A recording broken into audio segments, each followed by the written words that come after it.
யோவானுடைய புஸ்தகம் 8வது அதிகாரம் 34 36 வரைக்கும். நீ சொல்ற யாசுவா என்ன செஞ்சார் தெரியுமா? பிதா சொன்னதை கேட்டார். கேட்டாரா இல்லையா?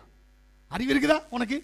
நீ பிதாவே இல்லைன்ற அப்படின்னு உடனே இப்போ ஒரு யாராவது ஒரு ஆள் சொல்லுவாங்க. இந்த யாசுவா என்ன சொன்னார் தெரியுமா? எப்பா பிதா பிதான்னு ஒருத்தர் சொல்றேன்ல, உனக்கு தெரியுமா? உனக்கு தெரியாது. அவரை நான் தான் அறிமுகப்படுத்துறேன். அவரை தெரியணும்னா என்கிட்ட வா, நான் காட்டித்தரேன். எப்படி? அவரை உனக்கு தெரியணும்னா என்கிட்ட வா, நான் தான் காட்டுவேன். உனக்கு அவரை தெரியாது, நீ அவரை பார்க்க முடியாது. நான் தான் அவரை கண்டேன். அவர் என்னோடு கூட இருக்கிறார், நானே அவர். ஆனா உனக்கு புரியாது. ஆனா என்னை குறித்து சாட்சி சொல்வதற்கு ஒரு ஆள் வேண்டும்.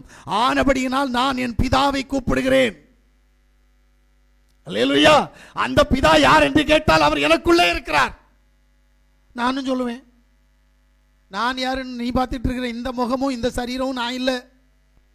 நான் இந்த சரீரத்திற்குள் இருக்கிறேன். அல்லேலூயா. எனக்கு இந்த பூமியில வந்ததிலிருந்து போறது வரைக்கும் அடையாளம் இந்த உடம்பு. நான் இந்த பூமிக்கு வர்றதுக்கு முன்னாடியே நான் இருக்கிறேன். இந்த உலகம் உண்டாவதற்கு முன்னாடியே நான் இருக்கிறேன். இந்த உலகம் அழித்தாலும் நான் இருப்பேன். ஆனால் இந்த நிறமும் இந்த முகச்சாயிலும் என்னுடையதல்ல. நான் வேற. ஏனென்றால் என்னை சிருஷ்டித்தவர் அவரை போல என்னை சிருஷ்டித்தார்.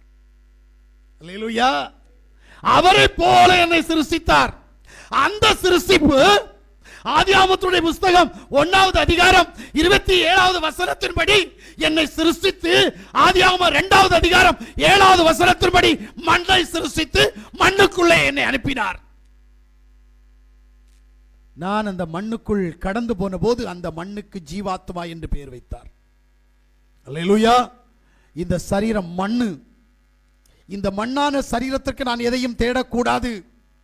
நான் உள்ள இருக்கிற எனக்காக எனக்கு நானே தேடிக்கொள்ள வேண்டியது நித்திய ஜீவன். அதற்காக எனக்கு நானே போராட வேண்டிய போராட்டம் விசுவாசத்தில் நல்ல போராட்டம்.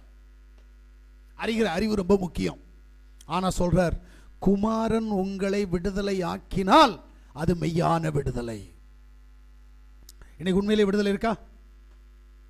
விடுதலை வேணும்னா எபிரேயருடைய புஸ்தகம் 2வது அதிகாரம் 14-15 சொல்லப்பட்ட பிரகாரமாய், ஆதலால் பிள்ளைகள் மாம்சத்தை இரத்தத்தையும் உடையவர்களாய் இருக்க அவரும் அவர்களைப் போல மாம்சத்தை இரத்தத்தையும் உடையவரானார்.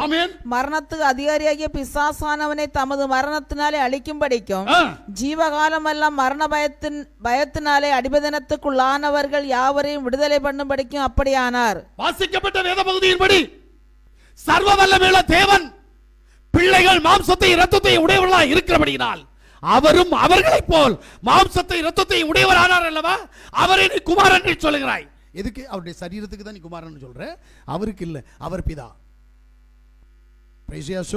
அவர் பிதா. அந்த பிதாவாகிய தேவன் இந்த பூமியில் மனிதனாய் கடந்து வந்தபடியினால் அவர் குமாரன். இந்த குமாரன் பிதாவாகிய குமாரன் யாவாகிய யாசுவா உன்னை விடுவித்தால் உனக்கு விடுதலை. அல்லேலூயா. நன்றாக புரிந்து கொள்ளுங்கள். அவர் உன்னை விடுதலை ஆக்கினால் தான் உனக்கு விடுதலை. நீயா விடுதலையே சுதந்திரித்துக் கொள்ள முடியாது, போராடத்தான் செய்யணும். நீ யாரும் விடுதலை பெற்றுக்கொள்ள முடியாது. சரி, ஓட்டப்பந்தயத்தில் ஓடுறாங்கல்ல, ஓடுறவங்களால எல்லாம் ஜெயிக்க முடியுமா? முடியாது. உடனே நீ சொல்லு, என்ன பாஸ்டர் கண்டிப்பா ஒருத்தன் ஃபர்ஸ்ட் பிரைஸ் வாங்குறான்ல? உண்மை, நான் இல்லைன்னு சொல்லல. 4 பேர் தோத்ததுனாலதான் ஒருத்தருக்கு ஜெயம் வந்துச்சு. கூட ஓடுனாங்கல்ல, அவன் தோத்து போறதுனால உனக்கு ஜெயம் வந்துச்சே தவிர நீ ஓடி ஜெயம் என்று நான் சொல்ல மாட்டேன். அல்லேலூயா. என் கொள்கை கொஞ்சம் வித்தியாசமானது. என் கூட ஓடினவங்க ஓட முடியல, அதனால எனக்கு ஜெயம் உண்டாச்சு. இதான் உண்மை. நான் ஜெயிச்சிட்டேன்னு சொல்லிட்டு கோல் தூக்காத. பிரைஸ் யாசுவா.